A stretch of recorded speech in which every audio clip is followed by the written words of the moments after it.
La atmósfera es la capa gaseosa que rodea el planeta. Atmos significa vapor, aire en griego. Vamos a arrancar viendo unas curiosidades meteorológicas que pueden sernos útiles. Son conocimientos ancestrales que vienen de la navegación. Yo en realidad lo aprendí en los Scouts. Para recordarlo, pensémoslo así. ¿El sol de qué color es? Amarillo, ¿no es cierto? Bueno, si amanece del mismo color del sol, o sea, si amanece amarillo, quiere decir que el día va a estar bueno, no va a llover.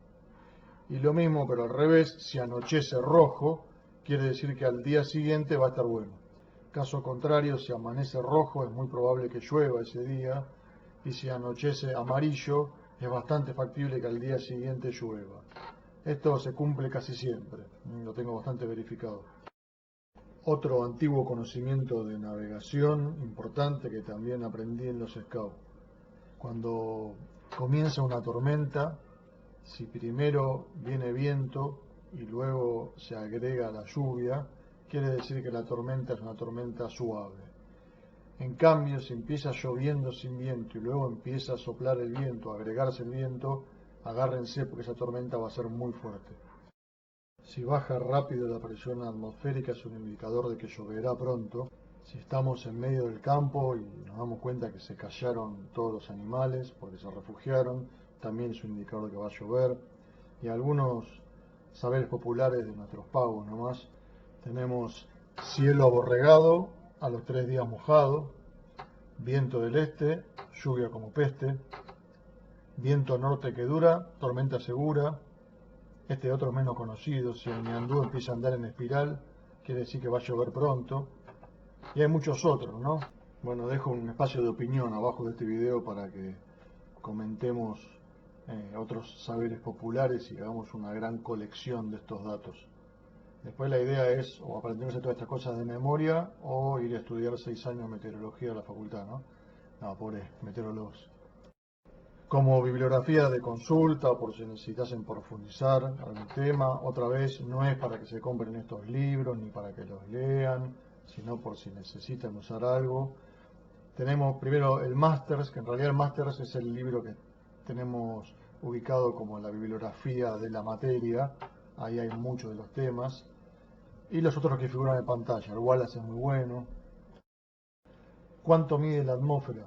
Si consideramos que la Tierra mide unos 12.750 más o menos kilómetros de diámetro, veamos que la atmósfera, incluyendo a la exósfera, la capa más afuera de todo, muy difusa, llega a medir unos 10.000 kilómetros, o sea, un tamaño muy importante comparado al de la Tierra.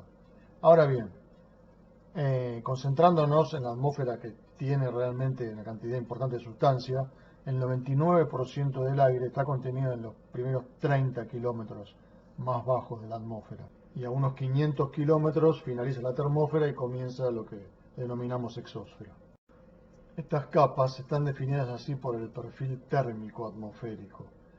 Veamos que en la zona más baja tenemos la tropósfera, donde la temperatura desciende al ascender. Entre la tropósfera y la estratosfera está la zona que llamamos tropopausa. Cuando vamos ascendiendo por la estratosfera, hay una primera zona constante y luego la temperatura comienza a incrementarse paulatinamente hasta alcanzar en la estratopausa una temperatura cercana a la de superficie. Luego viene la mesósfera, que llega hasta los más o menos 90 kilómetros de altitud. Allí se alcanza la temperatura más baja atmosférica en lo que se llama mesopausa.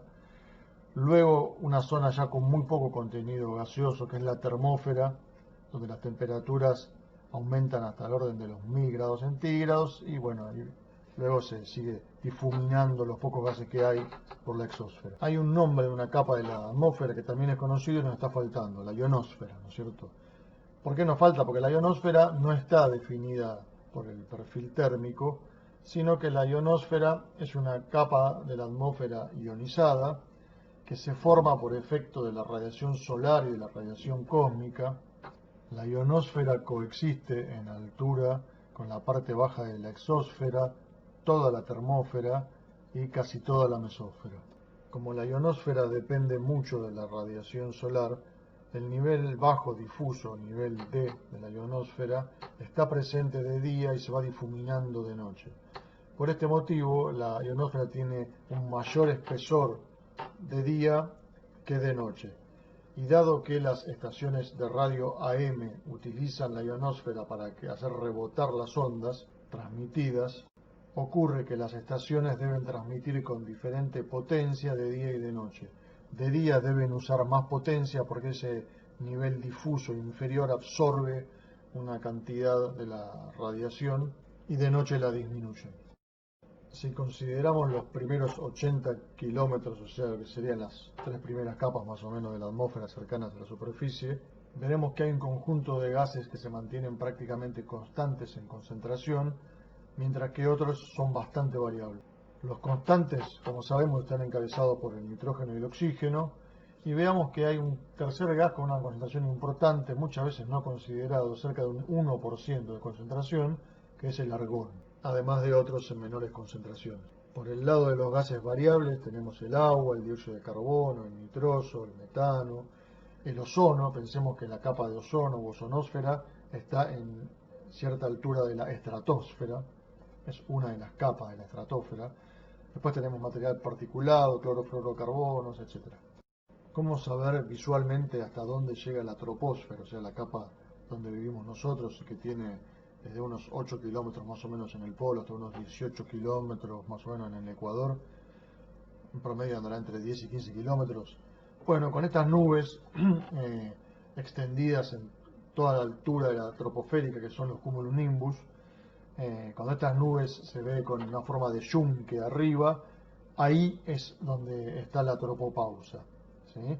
Los cumulonimbus se desarrollan desde el nivel de condensación atmosférica, que es la zona baja, donde aparecen todas las nubes, hasta la tropopausa, cuando están completamente desarrolladas.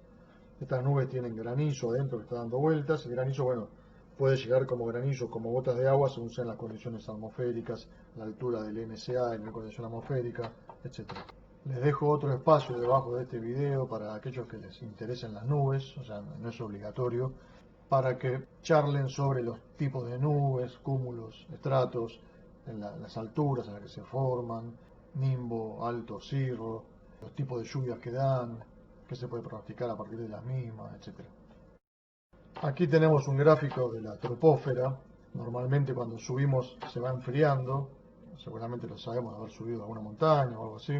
Si trazamos unos ejes cartesianos, más o menos temperatura, en condiciones normales la temperatura evoluciona de esta forma, pero suele ocurrir por diversas causas que nosotros no estudiaremos aquí, que ocurren inversiones térmicas, ya sea a nivel del suelo o en altura. Aparecen fenómenos que pueden durar horas o a veces hasta bastantes días, incluso meses en zonas cordilleranas, donde la temperatura aumenta a medida que subimos. O sea que la derivada de la temperatura respecto del Z en condiciones normales es negativa, pero cuando hay inversión térmica pasa a ser positiva. No en toda la troposfera, sino en cierta zona, ¿no? Como vemos en el gráfico. Este fenómeno es muy importante porque funciona a manera de un techito para los contaminantes. Pensemos que los gases más calientes de una chimenea, por ejemplo, suben porque encuentran aire más frío arriba. Pero cuando empiezan a encontrar aire más caliente se quedan atrapados.